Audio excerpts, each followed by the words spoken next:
Hello, welcome to Candy Shop Yarns, where everything is sugar-free and high in fiber.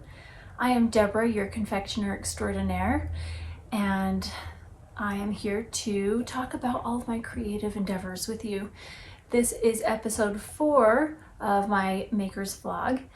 I am a yarn dyer. I own Candy Shop Yarns, and Candy Shop Yarns is a place where I get to share my love for all things sweet, childlike. It's where I just get to add all of the fun, bright colors that I love onto yarn, and hope that you like that too. I'm on Instagram as Candy Shop Yarns. I'm also on Instagram as My Fairy Tale Chronicles. So you can find me in both of those places. So let's get started with what I have been working on. So I have shared previously, I'm trying to remember what I shared previously. We're gonna just give an update on actually everything I've shared previously. So it's just an update on them. There's nothing new yet. We've got socks. This I've showed a couple of times. Syncopation socks. I mentioned that this is a syncopation sock pattern, but it's actually only the stitch pattern. I'm only using the stitch pattern because the pattern has you do toe up and I like to do cuff down. And I'm using 68 stitches. 68, yes. And the pattern has you doing different numbers. So I just kind of plugged in the stitch pattern to my own recipe. These will be socks for my husband's Christmas stocking. And I finished the first one. Last time I had done the cuff on the second one, and I've got one decrease left on this gusset, and then I'm ready to do the foot. I have been kind of burned out on socks lately. So I've just had to tell myself, you've got to do one pattern repeat each day. So that's kind of what I've done, is a pattern repeat each day, and then I will get these done. But the yarn, I really like how it feels. It's really like kind of squishy. It's, let me get that out. Forbidden Fiber Co. And the colorway is Spruce. Oh, it is blustery day outside. Yesterday I went to German Christmas market, Christkindl Mart at, this is the place Heritage Park in Salt Lake City, and in Salt Lake City, Utah. That's where I am. And I went with my youngest daughter, Nadia, and today I'm going back with my middle daughter, Ella, and her fiance. So we're gonna go again, but it's quite blustery. I hope that it's gonna be good. Maybe it'll help hold off the crowds, because it gets pretty crazy. Oh, this is a bag that I've made. Actually, let me tell you a little bit. I don't sell project bags very often at all. But this was in a shop update with a carousel colorway that I had available in my shop, and one of my customers purchased it, and she has since passed away, and she was a really sweet lady, and her daughter sent this back to me saying that maybe I would appreciate it, and it really means a lot to me. So I immediately put a project in here. I just really appreciated that. That was a very, very thoughtful gift. So thank you so much to my sweet friend who sent that. Okay, so I'm making progress on that. Slow but steady wins the race. That's what I keep telling myself. Just keep going on it. My sock mojo will come back. It happens where I just kind of get burned out on those because I do a ton of them, and then I don't do them, for a little bit, and then all of a sudden I'm back again. So I'm not worried because I have a lot of other things that I'm enjoying. So another one, we'll give you an update on my sweater. This is in a project bag that I made for myself once again, but the fabric was a gift from a friend, this Haunted Mansion fabric. I think it is time to switch it over to a Christmas bag. So I'll have to do that. This is my Putney sweater. The pattern is by Amy Loudon of Dandelion and Dogwood. Actually, sorry, she and her sister are Dandelion and Dogwood, which that's the yarn company. But her knitting patterns is Tailoress Studios, tailoressstudio.com. Sorry, Amy, I'm so sorry.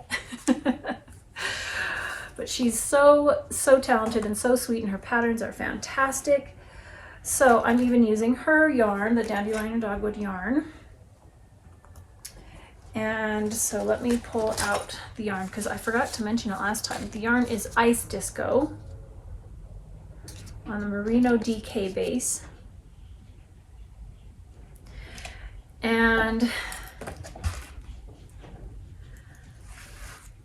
last time I had knit a sleeve, I did the tapered sleeve and decided I preferred the more balloon sleeve, the bishop sleeve. So I ripped the tapered sleeve out, started again doing the balloon sleeve, and I think I only have 1 inch left before I do the cuff.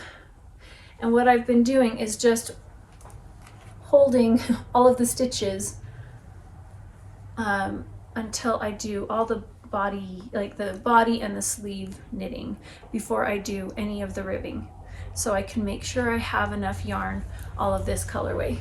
If I don't have enough yarn of this colorway, then I also have this one, the same base, and it's called Tammy Girl, and that will look really nice with this, that I can do all of the ribbing with.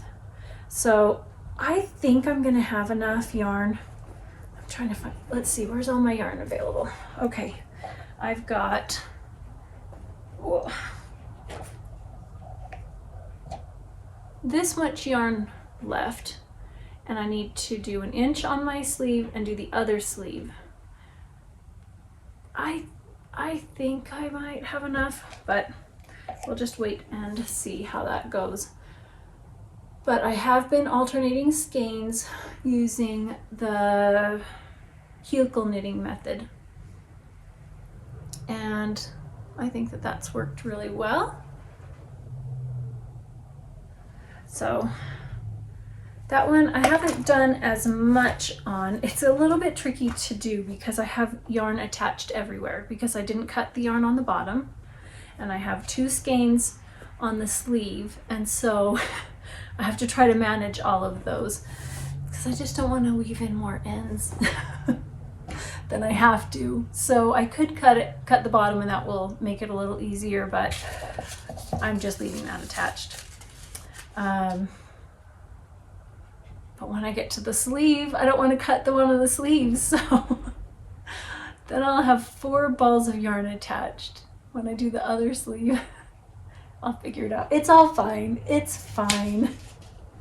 All to avoid, the thing is, I don't even mind weaving in ends, but every time you weave in ends, it's an opportunity for an end to poke through in the front somewhere. So I like to avoid it where possible. It's okay though. It's not like I hate doing it. You know, it takes just a second to do, but so I don't know if I'll have that done next time. Probably not, because I'm trying to record every week. I'll see how that goes. I missed the last 2. It's been a rough couple of weeks, but I'm here today. Okay, the next one. I started a cowl last time, and it was a pattern from my sister Emily Clausen of Salt City Knits, and it was one that she had just typed up instructions but didn't post anywhere, so I posted it in the last 2 videos.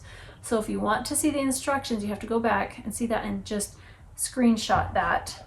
But it was a tube that I knit around and around and around this way, and then Kitchener stitch, like grafted it together. Let's see, where are the 2 ends? Let's see if I can find it. I did a pretty good job, I think. I know I can find it. It wasn't that impressive of a join. Well, maybe it was. Wow. Well, I did a good job. I don't remember where I joined it. Somewhere. Here, let's see if you can find it. I'm gonna, it will be between one of these colors.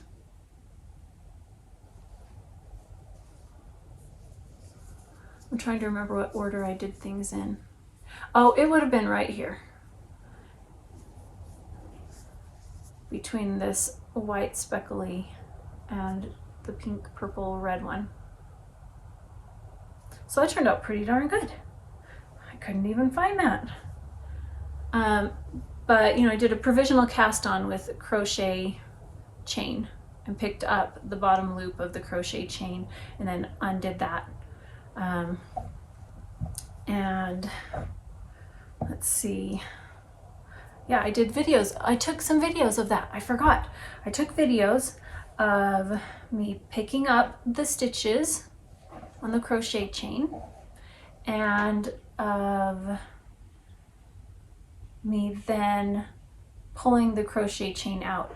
The challenge was I couldn't use both hands and hold the camera. It was a little tricky. And see, so I had my daughter come in and hold it, and she's holding the camera here in front of me, but then I couldn't see what I was doing. So then I'm trying to see around, and I'm like, I can't tell what I'm doing. So it's kind of a mess. It's all right. But this just goes on like so. You can make it however wide you want it to be, so it can hang down low, or it can be tighter for up here. And depending on what you're wearing, you could twist it around so that's in the front. I really like cowls a lot. I am wearing a turtleneck right now though, so I don't need a cowl. But I think the colors are so fun. I just used scraps. It took 125 or 30 grams for what I made. And it's 12 inches wide by 12 inches. Is that what I did? Yep, 12 by 12. That's what I ended up with.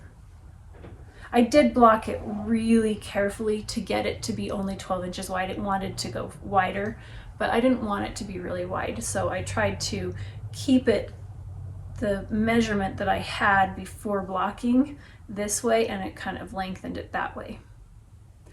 But when I first joined it, I accidentally joined it the wrong way and had to unpick it because it made the tube. How did it make the tube? It turned the stripes from this way to that way, and I wanted them to be this way. Yes, I have a video of me joining the tube here, how to do it the right way. So make sure you get it the correct direction if you want the stripes to be vertical. Okay, I forgot it's been a couple weeks since I finished that I had recorded videos. So the next one that I have done, and I finished another project. This one is in my black Purl Magic bag. I love this one. It's got sparkles. This one was a free pattern found on Instagram by Berry_Bernita_. I'm going to say that it was really a challenge to follow this pattern. There were a lot of things that you had to figure out on your own. It mentions join the arm. Where does it say this? Join the arms according to the pictures, but there were no pictures. So I had to, join the arms to the body, follow the photos. Yeah, there's no photos. And then on another one, I'm trying to remember, the hat I made 3 times and had to adjust to get it to fit. The pattern worked for the hat. I had to go up a hook size, and then even then I loosened my gauge even more so that it would fit. There were quite a few things on there that I would say were kind of challenging to figure out. But I managed to figure it out, and I did adapt a few things. So this one, I'm telling you all about it, but you don't even know what I'm talking about because I didn't show it. This one is Duck Girl. and it's for just this doll, not these characters. And you know, it was something that she just offered for free, so I can't complain about that. But here's my doll. I changed the dress because I couldn't quite tell what it was wanting me to do. It didn't say exactly color-wise. I tried to see on the pictures, but the pictures were small. But what it was is the dress actually came all the way up, right up to here, and it was really tight, and then it flares out. So I crocheted this dress, or the bodice, a couple of times to try to figure out what it was that they were doing and where to change colors. And I decided I wanted it to start lower, so I had to kind of adapt that a couple of times, and I didn't add the ruffle right around here. I just ended up not liking how it looked, so I left the ruffle off, but there's a ruffle on the edge of the skirt and on the underskirt and on the hat. This underskirt is attached to the body. This dress is not, but it's not coming off. I mean, unless you take the head off, but I've attached the head because if a little kid's playing with this, you want the head to be attached, but then they can't take off the clothes and that's not as fun. But the neck is really long and there is an opening inside the head and you kind of twist it and screw it in, but you can still just pull it out easily. So I have glued it in for it to be, you know, safer for a child to play with, and also it'll make it sturdier and keep it nicer longer. The boots, these poor ducks, oh, they look like angry birds, not cute little duck boots. The beaks were also a challenge. It doesn't really tell you how you're supposed to attach them, and after I looked at the picture, I think it went the other way. I don't know, but, and the eyes are kind of angry looking, but it's still cute. But I made this boot, but then I couldn't get it on the foot because it's so fitted. So I have little hemostat pliers. They're like long tweezers that have grips on them. I used those and had the foot of the doll, and I'm trying to shove it into the boot and it mangled that foot. So these aren't coming off. The second boot I made on the foot. Like I crocheted it up to this point and then the rest I did on the foot, and it made it a little bit tighter. But they're not coming off or back on again. So it's a very cute doll, really adorable. But there's a couple of things that made it a challenge to make. But I had so much fun making it though. The hair, look at this hair. I have not done crocheted doll hair before, and it's got these curly ponytails. So this is a piece that you crochet afterwards and then you stitch it on, and it looked like just this massive ball of curls all over the place. It was really unruly.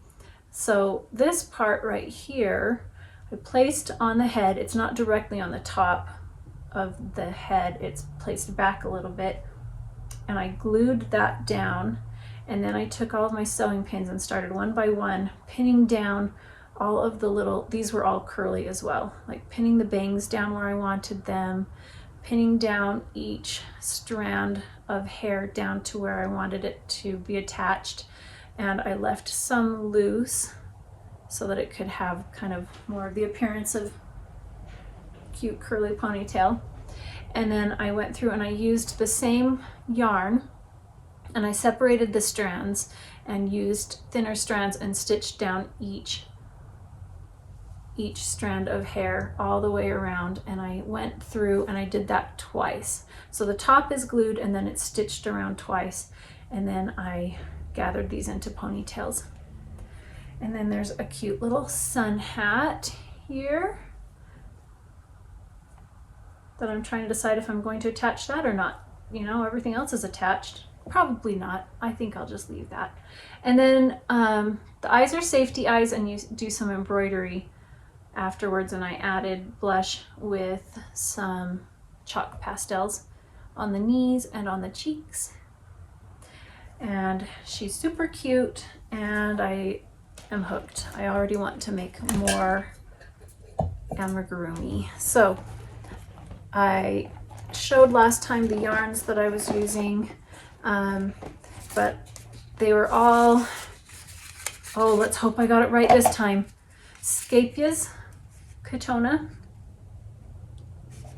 And then I didn't have an orange for the beak on the boots, and I have a friend who lives nearby who crochets and knits, and she had this and let me borrow that, and I needed like the tiniest amount, so I need to give this back to her, but that was really nice of her. I had another viewer offer some yarn, which was also very kind, but I appreciate the help, so I didn't have to go buy more yarn for that little tiny little beaks. So this will just go in my gift drawer and just keep adding all of the fun toys to it. All right, I did mention that I was going to participate in a crochet along, and that ended up not happening. Too many other things happening in life, but I did buy glass beads for one of them, and I bought the pattern so that I could have it in an easier format. Instead of on Instagram where you scroll through each slide, I just bought the pattern so that I could have an easier one. So I'll make that later, and it's like a gingerbread bear or something like that. It's super cute. And one more project. This is a new one.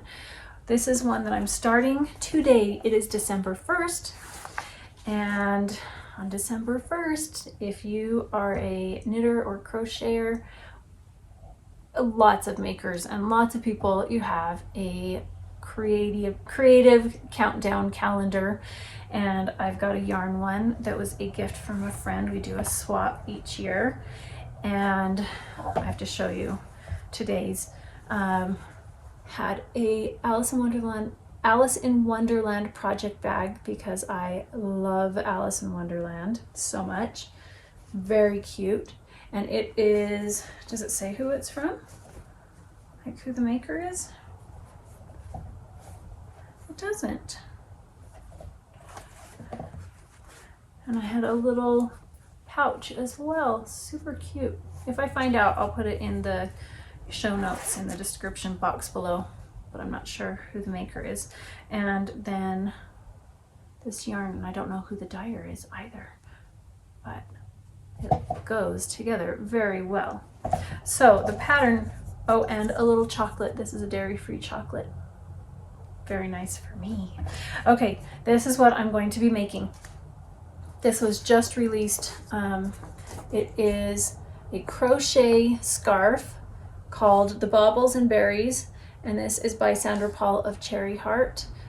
She has a podcast on YouTube, she's on Instagram, and she has her own website where she has links to all of her patterns. And I got this one on Lovecrafts. It's on Ravelry, Lovecrafts, and she says Etsy soon. Maybe today, I don't know, I haven't looked.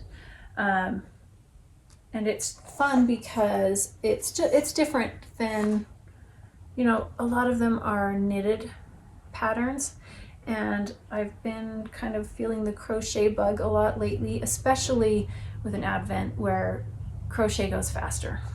It just goes faster. So it has these cute little flowers with a bauble in the middle, or berries. So I'm going to cast that on today. So right after this, I'm going to wind this up, and I will start it later this afternoon. That's all the projects I've been working on, but I have prizes that have not been claimed, so we're gonna have to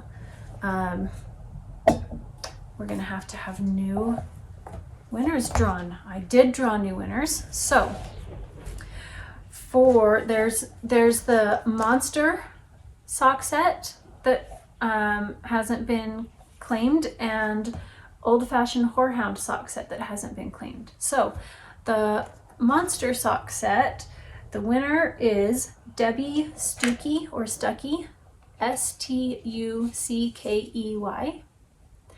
And Debbie, you need to contact me through Instagram or my email, which is in the description box below. It'd be best if it's in my email, because in Instagram the messages often get lost. You need to contact me before the next podcast, before I have another episode, because then I will draw again. So the winner, so congratulations, Debbie. And then the winner for the old-fashioned whorehound sock set is Sharon Deerdorff, Deardorff. Sharon, same thing. If you will contact me through my email, which is listed below, then I will send this out. So congratulations to the new winners. And let's see. I have two more things that I was going to share with you. I had my, let me grab it. I had my project bag here at Christmas time that I made from a tea towel that, I made for Halloween. And I had a lot of requests to tell more about this. So I made another one to do a tutorial, but it was a very, very, very bad day. And so the tutorial ended up very, very, very bad. So I'm just going to tell you a little bit about it, and I'll do a tutorial on another day. Here is a tea towel that I purchased that is the same size. That's such a cute one. It's the same size as the others that I made. You can see that these are, let's put them together. They are the same size. There's no box bottom on these because I liked the simplicity, how easy it was to make. So I unpicked the stitches all the way around. I didn't unpick it all the way around on this one because I wanted to leave this trim, but otherwise I unpicked it all the way around, pressed it open because it gave me a little bit more fabric to work with, and I evened everything out around it, and then I cut off like 2.5, 3 inches on each side to make it the width I wanted, and I used that to make the channel right here. This is where I made the drawstring channel. You can see that here. And I just lined it. So if you've ever made a project bag before or lined drawstring bag, you know, it's just using a tea towel instead, but in order to get the size I wanted, I cut strips off the side. I cut these in half, one for the front, one for the back. Added the strip on the top. That was the drawstring channel. Now it wouldn't work as well to do that with this one because if I turned this sideways, these trees would now be sideways. So I could add a different fabric or just make it a little bit shorter, which is plenty. Like I wouldn't need to add this. I could just do a drawstring around on the top without a ruffle, and that would be plenty big.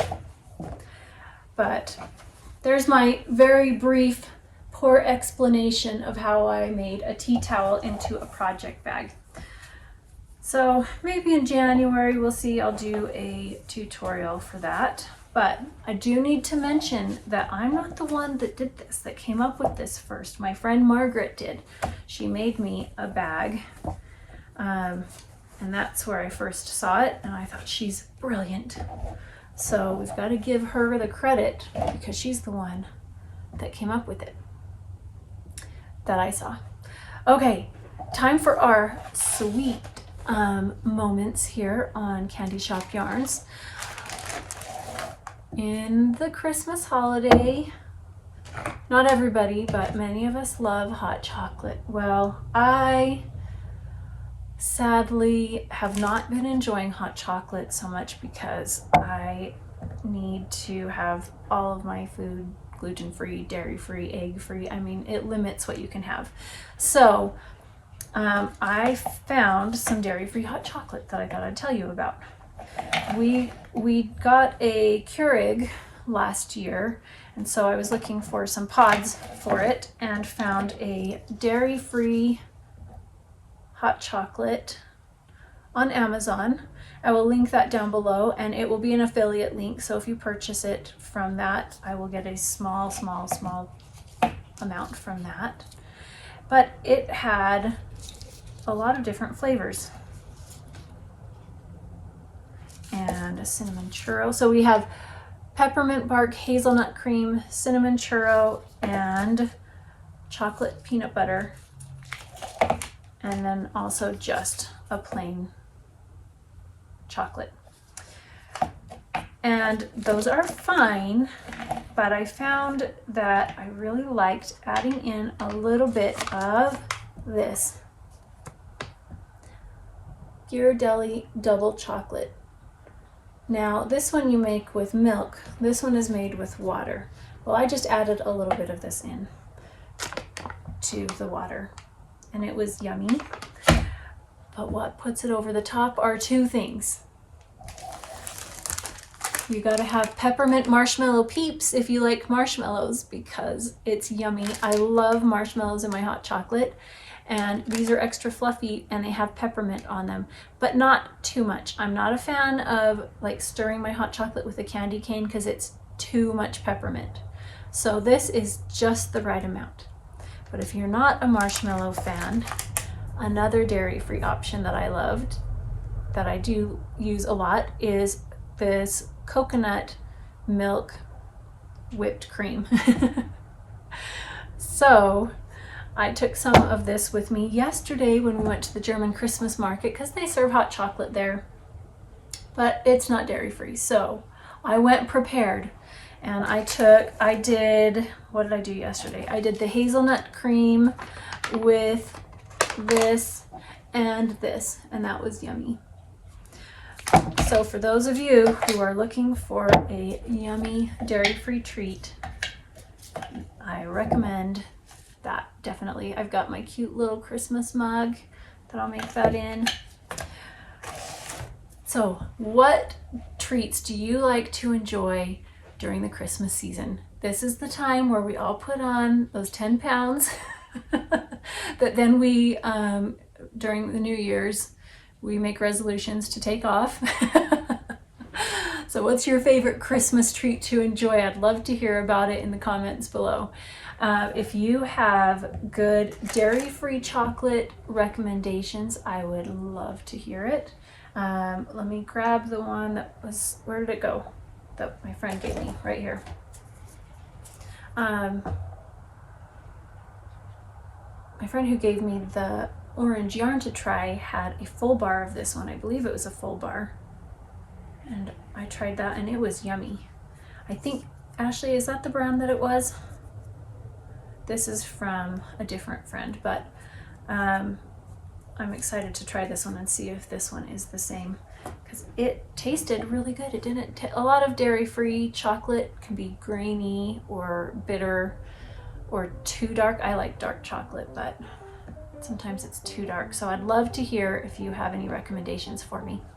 All right, let's just get to all of the fun Christmas making. It's time for me to do my Advent crocheting. So have a good day and I will see you again next week.